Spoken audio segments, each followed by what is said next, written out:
നമസ്കാരം ബഹുമാന്യരെ സുഹൃത്തുക്കളെ, ഏലം, കുരുമുളക് തുടങ്ങിയ ഏത് ഉൽപ്പന്നം നമ്മൾ വളർത്തുകയാണെങ്കിലും ക്വാളിറ്റി ഇല്ലായ്മയിലാണ് അതിന് വില കുറഞ്ഞു പോകുന്നത്. അതിനൊരു ശാശ്വത പരിഹാരമാണ് ഹോമിയോ അഗ്രോ കെയർ നൽകിയാലുണ്ടാകുന്നത്. തീർച്ചയായിട്ടും പ്രതികൂല കാലാവസ്ഥയെപ്പോലും നല്ല ഉൽപ്പന്നത്തിൻ്റെ ക്വാളിറ്റിയും വിളവ് വർധനവും ലഭ്യമാക്കാൻ ഈ ഹോമിയോ അഗ്രോ കെയറിന് സാധിക്കും. നഴ്സറി പ്രായം മുതൽ, പ്രത്യേകിച്ച് അത് ഒരു മാറ്റി കുഴിയിൽ വെച്ച് വളർത്തുന്ന പ്രായം വരെയുള്ള സംരക്ഷണം, അതിൻ്റെ പ്രായം അനുസരിച്ചിട്ട് ഉദാഹരണം അതിൻ്റെ ഉയരം നോക്കുക. 1 അടി ഉയരം വരെ 1 ലിറ്റർ വെള്ളത്തിൽ 1 ഗ്രാമും, അതിന് ശേഷം 1 അടിക്ക് മുകളിൽ ഉയരം വന്നാൽ, പ്രായം വന്നാൽ നമ്മൾ 1 ലിറ്റർ വെള്ളത്തിൽ 2 ഗ്രാമാണ് മിക്സ് ചെയ്ത മിശ്രിതമാണ് ഇലയുടെ അടിഭാഗത്ത്, അതും 30 ഇല ഉണ്ടെങ്കിൽ 10 ഇലയിൽ മാത്രം, 300 ഇല ഉണ്ടെങ്കിൽ 100 ഇലയിൽ മാത്രം ഒരു മിസ്റ്റ് പോലെ ചെറിയ വെയിലുള്ളപ്പോൾ നൽകിയാൽ തീർച്ചയായിട്ടും കീടങ്ങളോ രോഗങ്ങളോ ഇല്ലാത്ത അതിസൂക്ഷ്മമായ രോഗങ്ങളോ കീടങ്ങളോ ഒന്നും തന്നെ ഉണ്ടാകാത്ത രീതിയിലുള്ള സംരക്ഷണമാണ് സാധ്യമാകുന്നത്. നമ്മൾ ഈ കുരുമുളകിന് അതിൻ്റെ പൂർണ്ണ സംരക്ഷണത്തിന് വേണ്ടി ഈ ഹോമിയോ അഗ്രോ കെയർ ഉപയോഗിക്കുന്ന രീതിയാണ് നമ്മൾ പരിചയപ്പെടാൻ പോകുന്നത്. അപ്പോൾ ഈ മരുന്ന് 1 ലിറ്റർ വെള്ളത്തിൽ 2 ഗ്രാമാണ് നമ്മൾ മിക്സ് ചെയ്ത് ഇതിന് സ്പ്രേ ചെയ്യേണ്ടത്. അപ്പോൾ ഇതിന് നമ്മൾ സ്പ്രേ ചെയ്യേണ്ടത് ഇലയുടെ അടിഭാഗത്താണ്.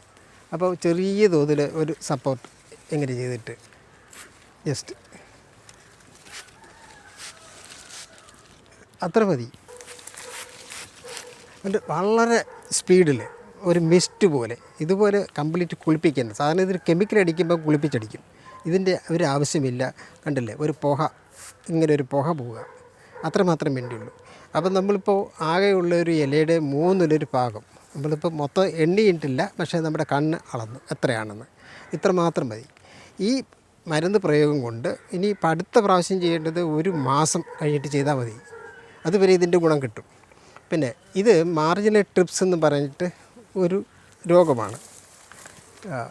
ഇതിൻ്റെ നമ്മൾ പൊളിച്ച് നോക്കുമ്പോൾ അറിയാം, ഇതിനകത്ത് ഒരു ജീവി ഇരുന്നിട്ട് നീര് കുറ്റി കുടിക്കുകയാണ്, ഒരു പ്രാണി. ഈ പ്രാണി ഇതിൻ്റെ നീര് കുറ്റി കുടിക്കുമ്പോഴാണ് ഈ തകരാറുണ്ടാകുന്നത്. ഇത് പൂർണ്ണമായിട്ടും മാറി ഇനി അടുത്ത ഇല വരുമ്പോൾ സ്വാഭാവികമായിട്ടും യാതൊരു കുഴപ്പമില്ലാത്ത നല്ല ഭംഗിയുള്ള ഇലയുണ്ടാകും. ഇനി വേറൊരു പ്രശ്നമുണ്ട്, ഇത് കുറ്റില രോഗം. ഇതങ്ങ് തീരെ ചെറുതാകും. ഇപ്പം നമ്മൾ നല്ല ഇലയുള്ളതാണ് കാണുന്നത്, വലിപ്പമുള്ളത്.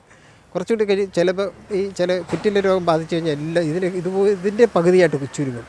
അപ്പോൾ സ്വാഭാവികമായിട്ട് ഈ ഫോട്ടോസിന്തസിസ് കിട്ടാതെ വരുമ്പോൾ ഇതിൻ്റെ വളർച്ച മുരടിക്കും, ഉൽപ്പാദനശേഷി കുറയും, കീടാക്രമണം വർദ്ധിക്കും. കാരണം അതിന് പ്രതിരോധശേഷി ഉണ്ടാകുന്നില്ല. ഇത് ഇലയാണല്ലോ അതിൻ്റെ ഫാക്ടറി, ഇതിൽ നിന്നാണ് പാചകം ചെയ്യുന്നത്. ഇതിൻ്റെ എല്ലാ പ്രവർത്തനങ്ങളും നടക്കുന്ന ഇലയിൽ നിന്നാണ്, അല്ലാതെ വേരിലല്ല. വേര് മണ്ണിൽ നിന്ന് എന്തെങ്കിലും വളം വലിച്ചെടുക്കാൻ സഹായിക്കുക, ആങ്കർ ചെയ്യുക, ഇതുപോലെ പറ്റിപ്പിടിച്ച് നിൽക്കുക, സഹായിക്കുക, ഇതൊക്കെയാണ് അത് ചെയ്യുന്നത്. പക്ഷേ ബാക്കിയുള്ള പ്രവർത്തനങ്ങൾ മുഴുവൻ ചെയ്യുന്നത് ഇലയാണ്. അപ്പോൾ ഫോട്ടോസിന്തസിസ് നല്ല രീതിയിൽ പ്രവർത്തിച്ചാൽ തീർച്ചയായിട്ടും ഇത് നല്ല രീതിയിൽ വളർച്ച കിട്ടും, യാതൊരുവിധ രോഗങ്ങളും കീടങ്ങളും ഉണ്ടാവില്ല.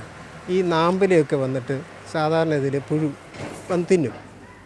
ശരിക്കും പറയുകയാണെങ്കിൽ ഈ നാമ്പിലയിൽ ഇതിനൊരു കളർ, ഒരു കെമിക്കലുണ്ട്. ആ കെമിക്കൽ ഉള്ളത് കൊണ്ട് ഒരു ജീവിയും തൊടാൻ പാടില്ല. പക്ഷേ സാഹചര്യങ്ങൾ മോശമായതുകൊണ്ട് ഇതിനെ തന്നെ ആക്രമിക്കുകയും ചെയ്യും. അപ്പോൾ ഇതിനെല്ലാറ്റിനും പരിഹാരമാണ്. ഇതിനിപ്പം പലതരം രോഗങ്ങൾ പറയും, ക്വിക്ക് വിൽട്ട്, ദ്രുതപാട്ടെന്ന് പറയുന്നു, സ്ലോ വിൽട്ട്, ഇങ്ങനെയൊക്കെ പല പല പ്രശ്നങ്ങളാണ്. ഇത് കംപ്ലീറ്റ് ഉണങ്ങിപ്പോവുക. ഈ പ്രശ്നങ്ങൾക്ക് എല്ലാറ്റിനും ഈ ഒരൊറ്റ മരുന്ന് മതി എന്നുള്ളതാണ് 20-25 വർഷമായിട്ട് ഞങ്ങൾക്ക് കിട്ടിയ അനുഭവം. അങ്ങനെ നമ്മുടെ ഒരു അഗ്രോ കെയർ എന്നുള്ള ഒരു ഹോമിയോ മരുന്ന് ഉപയോഗിച്ചിട്ട് നമ്മൾ സസ്യ സംരക്ഷണം സാധ്യമാക്കിക്കൊണ്ട് രോഗങ്ങളെയും കീടങ്ങളെയും നിയന്ത്രിച്ച് ഒരു മാസത്തിൽ അല്ലെങ്കിൽ 45-50 ദിവസം കൂടുമ്പോഴും സ്പ്രേ ചെയ്തിട്ടുണ്ടെങ്കിൽ തീർച്ചയായിട്ടും ക്ഷുദ്രജീവികളോ വന്യമൃഗങ്ങളോ പറമ്പിലേക്ക് കടന്ന് കൃഷി നശിപ്പിക്കാതെ, കാലാവസ്ഥയിലെ വ്യതിയാനം പ്രശ്നമാക്കാതെ നല്ല ക്വാളിറ്റിയുള്ള ഉൽപ്പന്നങ്ങൾ ഉണ്ടാക്കാമെന്നുള്ള കാര്യം ആധികാരികമായ അനുഭവത്തിലൂടെ കർഷകരുടെ അനുഭവം പങ്കുവയ്ക്കിച്ചുകൊണ്ട് ഞങ്ങൾ പറയുന്നു, ഹോമിയോ അഗ്രോ കെയറാണ് ഉത്തമ മരുന്ന്.